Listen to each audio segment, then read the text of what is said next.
gentlemen, may I have your attention, please?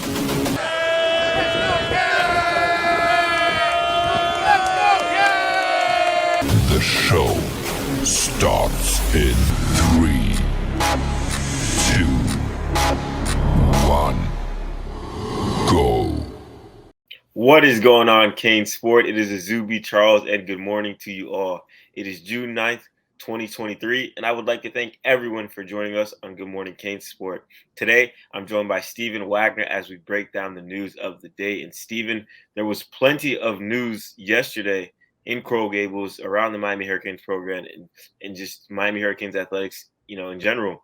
First off, we'll start with the big commitment coming from the Hurricanes football program, landing JUCO defensive back Demetrius Freeney, sorry if I pronounced his name wrong, recently visited Coral Gables for an official visit, now commits to Miami soon after that. Stephen, this DB room in Coral Gables has had a complete turnaround this offseason. I believe he's the fourth addition to the DB room after they lost Terry Roberts, who recently committed to Michigan State. I just want to get your thoughts on that commitment, Miami landing this JUCO defensive back out of California. Yeah, well, we definitely knew that Miami's DB room needed depth, and that depth was kind of continuing to be a concern for Miami. They seem to be pretty good at the safety position, even though personally I think they might be a little bit top heavy. Especially with Cam Kinchins, I think probably carrying a little bit more of the load there. Then as far as corner goes, I just really haven't felt great about the corner position really the entire spring. There was a big reason why Miami brought in the amount of talent that they did in the offseason, and that was because they outright understood that last year the DB room was not good enough. They did not cover well enough on the edges. They got torched through the air. Of course, their run defense really struggled as well. But corner has certainly been a very big focus of the offseason, really looking for these immediate impact guys. And it looks like they found one in Demetrius Freeney. He comes in and he is immediately eligible to play. I think he should be a guy who's kind of fighting for a starting job or at least in contention for that, because quite frankly, I think at this point, if you're Miami, you can't afford to waste scholarship spots on guys who you think, they'll be good on the back end, or, that'll make our weakest link a little bit stronger. Miami is really not in that position. Miami knows that they need to get better, and they need to get better on the field quickly. And that's a big reason why Demetrius Freeney is coming in after Terry Roberts left. Yeah, kind of this overhaul in the offseason in the DB room. I did expect, a few shakeups, but not this complete, 180, if you want to call it that, in the DB room, with them bringing in Jaden Davis, Josiah Richards, Demetrius Freeney, Devontae Brown, and all these guys. I was kind of, taken back by, the amount of guys that they brought in. But I do like that Miami is addressing this problem that they see. Hey, we need guys in this DB room. Last year was an obvious issue for the team, and let's address this issue and bring in guys that we think that can compete. But I do have to kind of think, what are guys like Devontae Brown thinking, seeing, hey, I commit to Miami, early, one of the first defensive back transfers come in, and then they bring in 4 guys after me. So I kind of, obviously, they say iron sharpens iron, but kind of curious of how the other guys think of Miami continuing to add, defensive backs to that group. And just kind of sticking on the topic, Steve, I wanted to ask you, are you buying or selling this kind of turnaround in the DB room? Do you think Miami's secondary is going to improve, stay the same? We're going to see them, downgrade a little bit. Are you buying or selling these recent moves? Man, that is really, really tough. That's like buying a stock and then immediately after that asking, well, are you going to buy or sell more? I really feel like it's way too early to tell. I can tell you that I think that this turnaround, this total roster turnaround, was 100% necessary. Especially in the secondary. The way Miami's secondary played last year was simply not good. It wasn't acceptable. It didn't cut it. Mario Cristobal understood that. It's a big reason why they made the staff changes that they did, why they made the personnel changes that they did. So I can't really say if I'm going to buy or sell it just yet. I do think they're going to be better than last year for whatever that's going to be worth. However, as we all know, the bar wasn't very high last year. So, saying, well, they'll be better than last season. So you mean to tell me that this is a defense that is going to be better than just 5-7? I mean, progress is progress. It's definitely a step in the right direction. I do think Miami is going to be better overall. I think they'll be better in the secondary. I think they will definitely be better in the secondary. Although I'm not quite sure, how great their better is going to be. Do I think this is an A+ secondary as it is? No. Do I think it could have a chance to be a B and just be kind of average? I would sure hope so, because last year was like a D minus. So I do think that Miami is. I do think that Miami is moving in a really positive direction. But I also think if you're a guy like Devontae Brown and you pop over to Miami and then you see 3-4 other transfers pouring in after you. I think this is one of those moments where you kind of have to realize that this is the business side of college football and understand that this isn't necessarily Miami saying that they don't have faith in you. This might be Miami saying, well, obviously we have other corner needs that we have to address. We need other corners, period, to cover other receivers. But also, Miami doesn't want to put all of their eggs in just one basket. Even if Devontae Brown is great, let's say he comes in, he is a true lockdown corner. Who's to say that he's not going to have an injury or something is going to cause him to miss time during the season? You can't put all of your eggs in one basket. Teams have tried that before, and it almost always gets exposed because, newsflash, nobody gets through the entire regular season without an injury. By like week 4 or 5, everyone on the roster has something that's bothering them. Everyone hurts a little bit. But obviously there's a difference between being injured and being hurt. So you're going to have to, you'll have to push through that. But I do have a little bit of concern about the idea of Miami just trying to tie everything up in Devontae Brown. Fortunately, they didn't do that. I think that's why they're bringing in all of these other guys. Yeah, I'm really excited to see how this defensive back unit moves this upcoming season. Like we said, obviously, last year the position struggled, but they did have both of their starting defensive backs get drafted in the NFL draft. We saw a couple months ago, so that's a positive. But really, really excited to see if this new wave of talent can kind of change the perception of Miami secondary. Really, really struggling last year. But some more breaking news that we had yesterday was on the baseball team with Gino DeMar stepping down from his position as head coach of the Hurricanes baseball team after 5 years, coming off their regional loss against Texas at home for the second straight year. The Hurricanes have bowed out in the regional at home, and a lot of people on the message boards are kind of calling for DeMar to be fired and this and that. And I feel like I thought he was going to stick out at least one more year. I didn't think they would personally fire him, but I feel like this was kind of happy medium, him stepping down. Obviously, like both sides probably agreed to this. Hey, Gino's family is well known in the Miami Hurricanes athletic department. His father was a huge donor over the years and a big part of the success over the years as well. But kind of seeing this did come as a surprise to me, as I thought it was going to come next year if, success wasn't happening. But just Steven, for you, are you surprised at all seeing, Gino step down after regional loss, after not making it to the College World Series in all 5 of his years, and just kind of a underperformance from what Miami fans usually expect from the baseball team? It really did surprise me because, kind of to Matt's point that he made on the show the other day, I didn't think that Dan Radakovich was going to be the kind of guy to come in and shake things up and really, put his foot down and say, this is unacceptable, you're fired. But like you said, him stepping down, I think, is kind of a happy medium. Still, that being said, I thought Gino was going to be back this year. I should say this coming season. There's no secret that Miami seriously underperformed each of the last 2 years, hosting back-to-back regionals, and you can't make it out of either. This is an elite baseball program that has a long and well-documented history at the College World Series. The CWS is the expectation for these fans. It's CWS or bust. If you don't at least make the College World Series, I think the season's viewed as somewhat of a disappointment.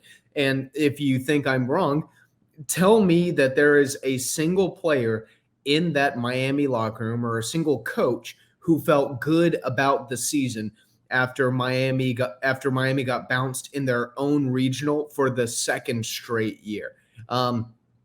If there are players who feel like this season was, was a fantastic success after, really kind of getting trounced at home. I really don't know what to say to that. Miami, I thought, was definitely the most talented team in this regional. They show, and really the only time that I thought they looked like the Miami that I kind of expected to see, and what we would expect a number 9 national seed to look like, was that opening game against Maine. And even then, I thought they let the starter ride too long. Whenever you have this lack of bullpen depth, as a coach, as a manager, you have to really get creative with how you're going to craft innings for your guys. Like I said, they looked good against Maine. Then against Texas, they get off to kind of a rocky start. They can't hit the Texas starter. Then they're forced to play a doubleheader as a result of that. First against Louisiana and then with a rematch against Texas. Playing 2 games, within just a couple of hours of each other is definitely quite a challenge when you're out in the sun all day and you're out in the South Florida humidity all day. Not to mention, you're also forced to burn arms against Louisiana. And at the end of the day, Miami didn't have that depth. Do I think they should have won? Do I think they should have won this regional? Absolutely. Texas was not better than them. Louisiana was not better than them. Maine was not better than them. They showed that they could beat both Louisiana and Maine. Came up a little bit short against the Longhorns. But I definitely felt like this was the right thing to do in making a change. I do feel that a change was needed. I was surprised that it did happen. But, now that Gino's out, I think this is a really fantastic opportunity for Dan Radakovich. And if I'm Dan Radakovich, I'm going out and I'm taking a freaking home run swing. I'm going up to these different elite coaches and I'm putting the offer on the table and I'm making you say no to me. I'm making you turn me down because Miami is a really, really good baseball job. You've got really good recruiting. You've got really good facilities. You've got fan investment and community investment. You've got a university that cares about the program. You've got really good winning tradition. You've got 20 plus College World Series appearances. You've got national championships. Excuse me. So if I'm Dan Radakovich, what's stopping me from picking up the phone and calling anyone in the country and saying, yeah, I'm going to make you turn down this Miami job? Because I guarantee you, no matter who you call in America, if you at least get on the phone with them and they find out, hey, Miami's athletic director's on the other line, they want to know if you'll interview for the Texas job, any baseball coach in the country is going to at least take that call. They'll at least sit down in a room and they'll hear what Dan Radakovich has to say. Dream scenario, home run hire. We'll see what's going to happen. But if I'm Dan Radakovich, there's nothing stopping me from getting on the phone and calling Tony Vitello at Tennessee and seeing if, I can get lucky.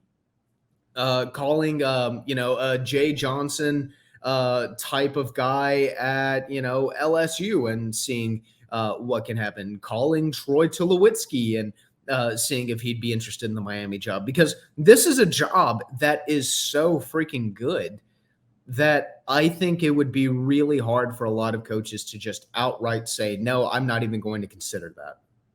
Yeah, a lot of different directions, Dan Radakovich can go in this Miami job. Just my biggest things, hopefully he brings in a coach that can really, stack up that bullpen and bring a lot of strong arms to Coral Gables, because I feel like over the last 2 years, that's kind of been Miami's biggest downfall. Obviously, we can hate it. We've got guys like Yo-Yo, Blake Sear, last year, a whole bunch of different guys, Zach Levinson, CJ Kafis, but always lacked in the bullpen where that always caught Miami off guard. So going to be very interesting to see in which direction that Dan Radakovich goes, finding the next head coach of the Miami men's baseball team, a prestigious program that has won multiple national championships, and a lot of coaches would probably like that job. So definitely going to be something to keep your eye out on the next few days. Also, yesterday in our news that we have on the site, Mario Cristobal hosted yet another camp with the offensive and defensive linemen coming in and a 7-on-7 camp with Carl Gibbs yesterday. Tons of prospects made their way down to campus and participated. A few offers got handed out as well. Steven and I had the chance to see a lot of young talent that Miami's bringing in. Two of those guys that we had the chance to see yesterday were 2025 defensive backs, Ben Hanks Jr. and Antonio Branch Jr., who play for Booker T. Washington under legendary coach Ice Harris. Watching those guys yesterday, I think when Steven and I both got there, we said these two are dudes. These two are probably the top players at this entire 7-on-7 camp, and just having the chance to watch them play, having the chance to see them, do their thing against some of the top, prospects in South Florida with these teams coming in. I was really impressed from what I saw with Ben Hanks and from Antonio Branch Jr. Both of them are cousins, and it's really interesting. After Matt had the chance to speak with them, they said, hey, we want to play our college ball at the next level together. So I thought that was really, really interesting, and just a bunch of young talent from the 2025 and 2026 classes. Steven, just a quick, wrap up of things that you saw that you liked yesterday and just your overall thoughts of the camp. Yeah, the overall takeaway, or probably the biggest takeaway that I had, was Ben Hanks is a dude. I mean, I honestly thought he was probably the best overall prospect at the camp. Long, physical, uses all of his length, really gets aggressive with receivers. If you are going to beat him, he's going to force you to go directly through him. If you're going to hesitate, if you're going to try to dance around, he will pin you, he will jam you at the line of scrimmage.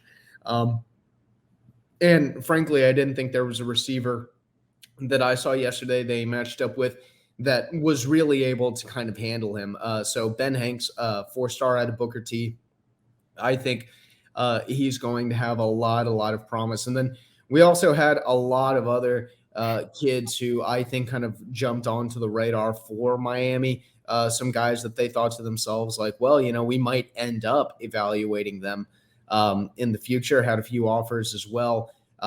So a lot that came out of that camp, but as we all know, there are a lot more camps left this month, and I think there's going to be plenty of targets that Miami's keeping their eyes on. Yeah, and another guy from Booker T. Washington that I spoke to yesterday is 2024 3-star defensive lineman Jamori Flagg, who is currently committed to Florida State. And, I haven't really heard much buzz about him, or obviously he committed to Florida State back in December, but I just said, hey, there's an FSU commit on campus today. Let me talk to him. Just, we just started having a conversation, asked him about his recruiting. I said, hey, you're committed to Florida State. How's that recruiting process? And what he told me, I wasn't surprised about, but just how openly he said it. He said, my commitment is good, but all of my options are open. It's a long way until December, so I can decommit anytime I want because I haven't signed any papers. And when he said that, I was kind of, struck by it. But I said, okay, do you not like your commitment to Florida State? He just said flat out, I love Florida State. I'm committed there, but I haven't signed any papers. I'm not bound to this team or anything like that. So I thought that was very interesting. In our conversation, I asked him, his thoughts on the Hurricanes, what's that relationship like? And he's telling me Mario Cristobal is reaching out to him, tell him, hey, stay home. You're right around the corner. We love you here. We want you here. Obviously, you're committed elsewhere, but hey, we really want you to get you on campus. And just hearing that from him, he seems like he's very interested in Miami. He also named Penn State and Texas A&M as two schools that are really, really pushing for his commitment, although he's committed elsewhere. So definitely check out that story on Jamari Flagg that we have on the site as well. And Steven, it is Friday morning. The official visits are starting to roll in. I feel like we've talked about this weekend for months now. June 9th through the 11th is probably the biggest recruiting weekend in Miami Hurricanes football history.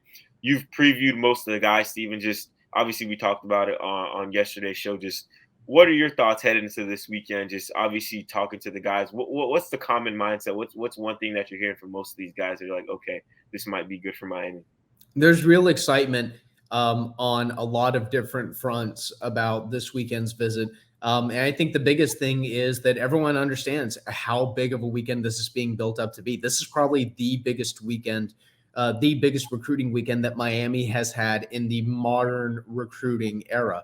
I'm talking in the Rivals 247 on 3, ESPN 300 era. I can't remember the last time that Miami had this level of talent all collectively on campus for one weekend. I think that this is easily this is a national storyline. I went on the Inside Scoop the other day and talked about this with Josh Newberg. This is a really, really, really big deal. And I think that there is a lot of excitement on a lot of sides about this. And I think we're all really anxious to see how some of these storylines are going to play out. Is Miami going to overtake Texas for Jarrett Gibson? Can Miami solidify themselves as a front runner for Dylan Stewart? Are they going to be able to claw back and overtake Georgia for Ellis Robinson? Can they jump into that top tier for Colin Simmons along with Texas and LSU? And then, of course, you've got other guys like Aiden Breland and Braylon Staley, all of these four-star prospects. This is an absolutely massive weekend. The importance of it cannot be overstated. And now, obviously, having this weekend is one thing. Getting these guys to campus is one thing. Sealing the deal is another. And so that's going to really be the name of the game for Miami now. Yeah, I feel like one guy that it's visiting this week that's kind of flying under the radar because there's so many other elite guys in this position is modern day's four-star defensive lineman Aiden Breland. I watched his tape. I was very, very impressed of what I saw on film from him. And I feel like I mentioned, guys like Dylan Stewart, David Stone, Colin Simmons, and then you kind of forget about Aiden Breland's coming this weekend. And I feel like Miami has a really, really good shot at landing him. I spoke with him a few times. He told me, hey, Mark Cristobal gave me my first offer in the 8th grade, and he stayed by my side, and that's something I really, really do appreciate. So really want to see, after we speak with him this weekend, what he has to say about the Hurricanes. He just came off a visit from Texas A&M, an official visit. So he's in the mix with a lot of big schools for pushing for his commitment. So definitely go to, keep an eye out him this weekend. But there are other stories on the site as well that we have with 2024 linebacker Cam Pruitt, who is heading into his official visit weekend as well. And we have another update on 2024 offensive tackle Ty Hilton, a recruit who has substantial upside that Miami really, really likes. But, Steven, there's one guy that we kind of forgot to mention in the recruiting visits this weekend in JUCO defensive back Sion Leolau, the teammate of Miami's most recent commitment, Demetrius Freeney. He's the number one junior college prospect in the 2024 class, and you had the chance to speak with him heading into the visit, which is going to be his second visit at Miami. Just what was that conversation like? What are some things that he's telling you? Yeah, so this is a guy who will not be immediately eligible. He will be a January 2024 enrollee wherever he lands, but he's actually ranked as a four-star junior college prospect by On3, and he's a guy who's strictly business. He wants to find a place where he can come in, he can play right away, because he is aware that his eligibility clock is ticking, that he's got 2 years, 3 years, whatever it may be, to come in, play, get his degree, get his film, and hopefully get to the NFL. That's really the big focus there. And just to put it plain and simple, whichever school is able to show him that they can give him opportunities now, I think is probably going to be the winner. He doesn't really need a lot of flash. He doesn't need a 5-star dinner. He doesn't need a hotel room at the Ritz-Carlton, even though he's going to get both. You don't really have to really recruit him the same way that you're recruiting these high school kids, because more than anything, he really just wants to see opportunity. Yeah, and I find it interesting that his best friend, his college teammate, committed the day before he comes on his official visit. So hopefully he's in his ear chirping about it and things like that. And one thing, when I first interviewed him back when he picked up the offer from the Hurricanes, it was actually Alonzo Highsmith who dished out the offer to him and compared him to Seattle Seahawks Pro Bowler Tariq Woolen, and he really thought that was a cool comparison. And ever since then, his interest is high in Miami after picking up that offer. So definitely another guy on that official visitors list this weekend that we will have an update for you guys on later this weekend. Plus, on the website, we continue our countdown of our top 50 post-spring players on the roster, and we are at number 14, Henry Parrish. that Miami running back room, I'm really interested to see how it turns out this year. Obviously, dealt with some injuries last season, but now we have Henry Parrish, AJ Allen coming in from Nebraska. Obviously, Trayvon Citizen's a little bit banged up still. I don't know if he's going to play this season. Don Chaney and our two freshmen, Mark Flesher and Chris Johnson Jr. So definitely a very, very interesting room. Obviously, kind of, I feel like it's kind of like the DB room. We're seeing a lot of new guys come in, some guys come back from injuries, and just things like that. So definitely check out our number 14 post-spring player, Henry Parrish Jr. And that is all that we have for this episode of Good Morning CaneSport. I thank you all for starting your Friday with myself and Mr. Wags, the best mustache south of Canada. And I hope you all enjoyed. For Stephen Wagner, I'm Azubi Charles. Thank you for joining us this morning. Have a great rest of your day.